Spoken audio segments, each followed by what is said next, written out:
Thanks, Aditya. Thank you, Business World, for this forum. It's a pleasure to be part of this, and I'm sure that I'll be running again sometime shortly. So let me start with ROAS as a topic, which is close to heart to most of the CMOs, and how to achieve that delta. Most of us have sorted the problem of knowing what the baseline is. So how do we go about pushing the line further and trying to achieve a significant delta over the baseline? So let's start with one of the ROAS framework here. And as you can see, there are digital actions which can be taken which are organic in nature. So there are various manifestations of digital actions. So you could do Google Analytics metrics, net sentiment, and organic share of search. Now, share of search is a area which could be organic as well as paid, but it's very difficult to figure out and get this information easily. So one has to work extra hard to get share of spend or share of search. So one has to do certain analytical methodologies to get this data in. More traditionally, we see digital actions which are organic in nature, inorganic in nature, in which you have top of the funnel spends, you have mid funnel spends, and bottom of the funnel spends. Now, here what the critical element is that most of the ROI measures, when you are looking at it, bottom of the funnel would mostly read a very high ROI. Reason being, because that's where the sale also happens. So when you measure the ROI for the bottom of the funnel, you are generally going to get a very high ROI. Now with that background, how this funnel nature is changing. So if we look at 5 years back, there was some top of the funnel, there were very, very limited bottom of the funnel avenues to spend money on. But with time, as of today, I would say that more than 60 avenues are available to the marketers to spend the money on. And then what you want to do with all this? You want to link it to the sales that you are generating. You may be generating sales in your own DTC, direct to customer, or you may be generating it in, let's say, Amazon or Big Basket, Flipkart, or any other marketplace which you are listed in.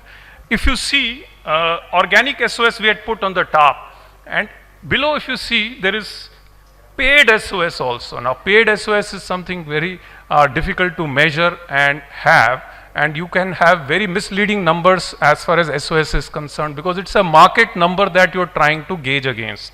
So mostly you go wrong there. So having better techniques to get it right is important. Bestseller ranks, platform rankings, so these are very important measures. So coming to what contributes to the ROAS delta. So here are few very important points that I'd like to cover today, that if we were to think it from a CMO standpoint, he has got the baseline, so he's trying to push that number up. So first, what that baseline looks like. So let's just review that also in a bit. But getting the measurement right and getting the actioning right, both these aspects are extremely, extremely critical. So I'll just explain what goes into getting measurement right and action right. Interaction effects. Now everybody's dream is that if I'm doing digital spending, do I get to see an overlay of some kind of a TV or a promotions or some kind of a discounting that I am doing? So it is everybody's question, but is that a myth or does it really exist? So that's a question we'll answer. Share of search. I'm detailing this part because this has become very, very critical in the scheme of things. So your paid actions and your competitors' paid actions have immediate impact on what ROAS you are going to generate. So we have good potential to tap this. We don't have time today to cover balancing of the category functional needs and latent need of the keywords. If we look at customer level ROAS, I would say this is single most enlightening piece. And why does it, give us a extra insight into the customer? I mean, when you will see those numbers, you will make it out for yourself that why this is an important one. Affect versus cognition, I'm dropping for now. We'll move forward. Integrating competitive intelligence, where pricing, discount, again share of search, bestseller, ratings, and reviews are going to be important. This is the traditional way of looking at things. You were looking at single source panels. You were looking at market mix models. But market mix model is, quickly losing its relevance. What has taken its place is multi-channel attribution, because today you are not doing one channel sales, you are not doing one channel advertisement.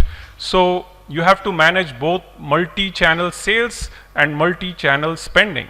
So how do you get the two together? So without doing multi-channel attributions, it's extremely difficult to get the data right. So don't look at the numbers below so much. They vary quite significantly by category that we are looking at. But yes, MCA has the promise of delivering much more in terms of volume gain.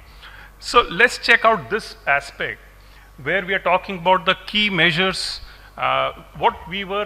measurement issues. So what were the issues which have been there in the last 5 years?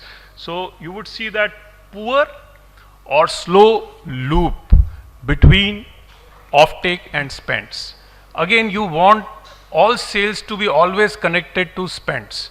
But the fact is that in the last 5 years, this was a very big problem, but more or less today it has been solved, except for modern trade and to some extent, of course, also general trade. But if you talk about e-com, most of them are getting offtake data which is now linked to the spends. However, real-time day-level feeds are not available. What is the implication of that? So if real-time day-level feeds are not available, Amazon provides you that. Go to Vendor Central, you are able to get it. You go to Flipkart, you are able to get it. Try doing that with Nykaa. Currently, they may not be able to provide you a day-level feed. So it impacts your ability to go granular and pick this information up and get the ROAS right. So, but this is improving. Things are changing on this count. I will leave the third point, come to the fourth, over attribution on downstream spends. Because you are very close to the point of sale, like Amazon, AMS, if you would have known, if you spend money on AMS, you are likely to get very high ROI, because that's the point at which you are building the traffic as well as making the sales. So naturally you will have over attribution issues, so which need to be corrected as well. E-com versus D2C traffic. Now I remember, few years back when we were looking at how D2C is doing versus let's say marketplace e-com, most of the click to action would be happening to your own D2C.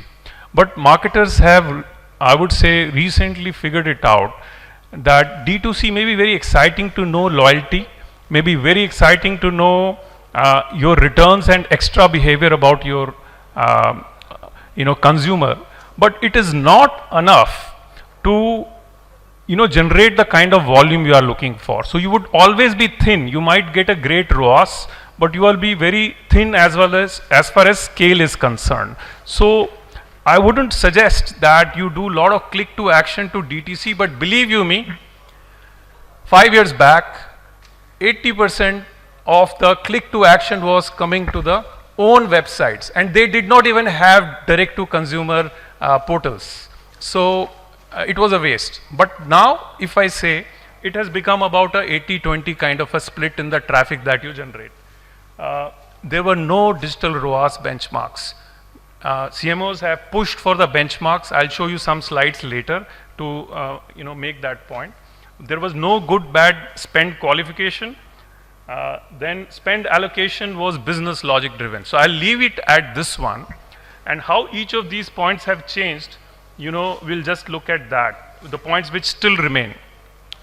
So share of search is an issue which still remains, needs to be addressed. Day level feed remains an issue as far as MT is concerned. Actual digital spend learning and campaign rejig, cycle lags, that is still an issue. So we'll just leave this point as it is. Over attribution still stays because the nature of the funnel has changed. Lot of opportunities to spend, lot of opportunities to sell, but because of the funnel nature changing, it has become even bigger problem. So there is this problem to be addressed definitely. Spend allocation. Now once, even if you have figured out that this is my ROAS, this is the media which works, but your in the end of the day your agency has to believe you, right? So you may go with great model, great working, but in the end, they may say that, okay, we have another model, or we have another way of allocating, and we have a good sound logic. So which is fine, both can coexist. So question is that what is the ratio that you maintain between the two? So partial allocations you may do manually or via knowledge, wisdom, and partly you may want to do via the spend algo so that you know where you are heading actually. Campaign level ROAS are not there. Now to get measurement in place, you need to have some way of knowing how your volumes are looking. Just focus on the graph below. The blue worm which is running, it is actually the volume, and you want to see how volume is stacking up against all the spends that you have done. So you could see on the left where that block is, red block. So that red block shows us, yes, volume is aligned with the spending that you are doing. Very good news, right? When you do the split also. Go right. Look at that. You have that another box. There is no spend below that. That doesn't mean that you are getting some free money somewhere, right? You are seeing actually a lag effect. You see a small spend which has happened prior to that, which has contributed towards that peak. Plus, there are events which are happening, platform level, discounts may have been offered, so there could be other reasons also. Likewise, you see that there is a worm which is moving and you have explanation. So ability to decompose, that means getting the measurement right is extremely important. That's point number one. Ability to take it back to the brand teams that, okay, this is how you're going to action it. Okay, your ability to know this is my incremental sales, this is my base. Now, why are you doing all this? You're doing just to figure out, does your brand generate enough volume by itself without having any support of the digital, or does it need strong impact? Now, if you see 58% incremental, is that a good news or a bad news? Is that good? Yeah, if you are heavily into spending, it's a good news because your brand is responsive. But technically, if you see, your base is a small base. It's a 42% base. Now you have to go back and see whether this particular brand was a large size brand or it was a small size brand. So for a large brand, this is a bad news. For a small brand, this is a good news because you can grow. Incrementality is there and you could put more money, get more money back. So this works fine. But you have to also present back which are the top spend ROIs by on platform and off platform. By off platform, I mean top of the funnel. By on platform, I mean on the platform, which is mostly bottom of the funnel. So you know actions, you know what lift you are getting by event, non-event, super event period. So there are some interactions in play. So we'll talk about those interactions in a short while, but we'll just move on. Now look at this. That was a brand level view. This is a portfolio level view. And you see the line, here for the benchmarks, I think you can pay me $1 million actually. You're not going to get benchmarks so very easily. But having said that, benchmarks are extremely critical to know whether you are in line as far as ROAS is concerned or you are completely off the radar. You cannot have it, at all category level. You need to have, category level benchmarks, number one. Number two, by the size. So if you see, these sizes, so 20 CR and above, less than 20 CR. I'm just putting a number up here so that you could compare. So this is a portfolio level view, so you check that out. Similarly, you do it for on platform, figure out what's happening, you action it. So you need some automation, some simulators, so that you are able to action this quick and move with the decision making. These are things, which you could leave, but, AOPs. All of the marketers have annual operating plans and they do quarterly planning. So if you have found out good things, if you have simulated scenarios, but you are not able to action it, you are not going to see any results anyway. So it's better that you align and make it part of the AOPs which will drive things. Coming to interaction effects, which is myth versus reality. So I'll rush into it because not much time is there. Platform events, discounts, TV, hello. Hypothesis, do they have effect? Yes, notionally they do. Now look at this chart. What this tells us that where maximum volumes are coming from. So you see that big billion days, big Diwali sales, these are generating significant number and that's growing by the year. So it's a good and a bad news both. Your dependence on events has gone up significantly. It's a bad news. But if you want to generate quick volume, this is the way. You could go do it, and that's regular kind of events which are there on the right. So in regular, how much volume we are able to generate. We don't have time to spend too much on this, but this is one slide I'd like to spend time on, maybe a minute. You want to know whether your response is flat or it goes up as you increase the discount level. So where does it saturate? So if you look onto the left, and let's say we are giving an example of Flipkart for a category, the bars is what we see. So it keeps increasing. So you see that there is good incrementality even at 20 to 25%. Great news. Move to Amazon. You see that it flattens at 15 to 20%. That means there is no extra, buck I am generating by going further up. So it's a learning for a category. Don't extend it everywhere, but you need to know. A Big Basket has a different model. It offers small discounts, small everything. But yes, it has a potential to go up to a certain level. So it is a possibility. Now the chart below is what is the key to today's discussion, where we are talking about how you are generating that extra ROAS. Look at the leftmost. You see it is promo plus very small amount of digital. Okay? It generates a particular baseline. Go right. You add to it some TV. Your ROAS goes up. But point is that do we plan like that? Do we keep TV in mind when we are doing e-com? Do we keep TV in mind when we are doing MT? Or is it all GT that we are looking at, general trade? Keep moving right. So you have effects of various things. So hypothesis around interaction effects is evidence driven. So if you add TV, there is an interaction. You increase the digital, of course there's an interaction. You increase the promotion, there is still an interaction. So the point is, as you keep moving right with different combinations, you get a lift over the baseline. So you started with 1.18 and you have gone almost up to 1.78.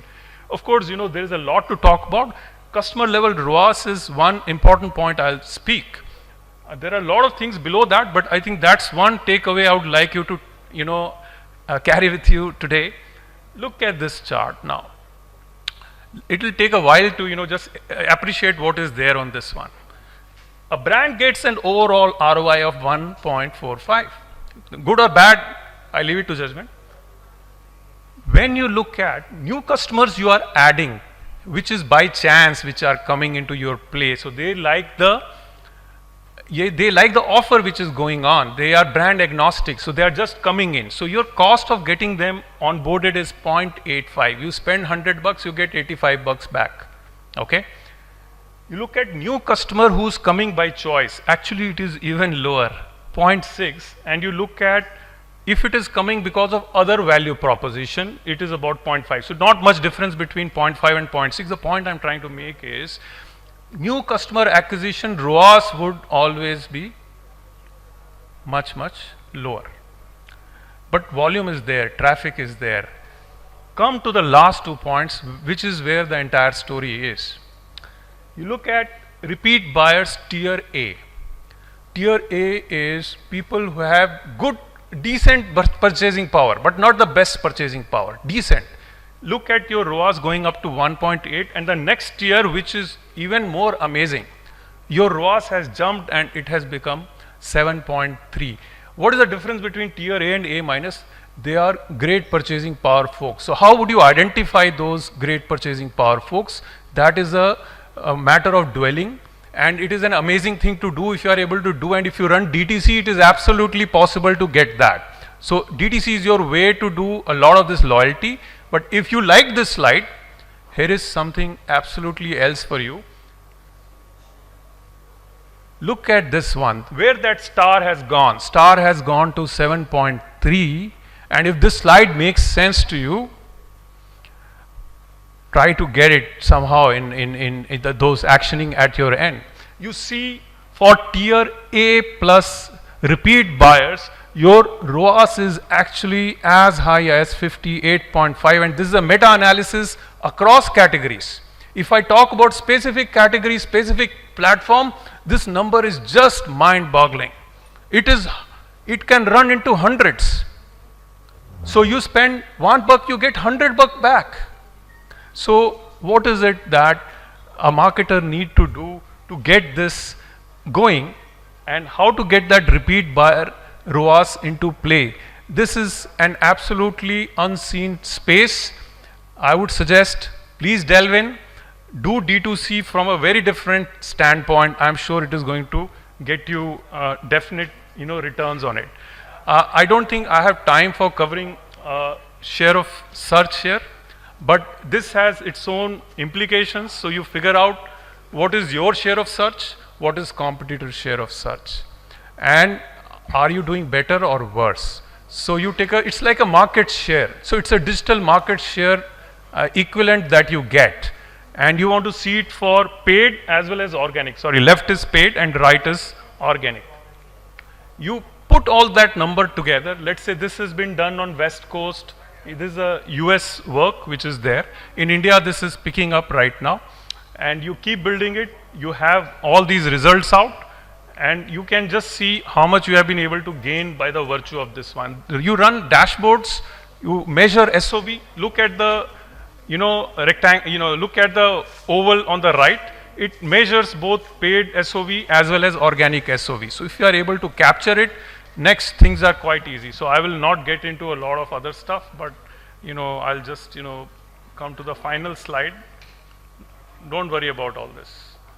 So final slide is actually the first slide, which essentially says that to get that ROAS milestone, there are ways to bring that incrementality. Not everything can be achieved at one go. You may want to start with getting the measurement right. You may want to build certain interaction effects within the same system. Share of search is a different level game. It's a level changer for you. Customer level ROAS is something, if one is able to build that in, you are able to see the ROAS in a very different light. And I think it has major impact on how you plan your quarters, your year, how you look at what you can make out of a category's presence.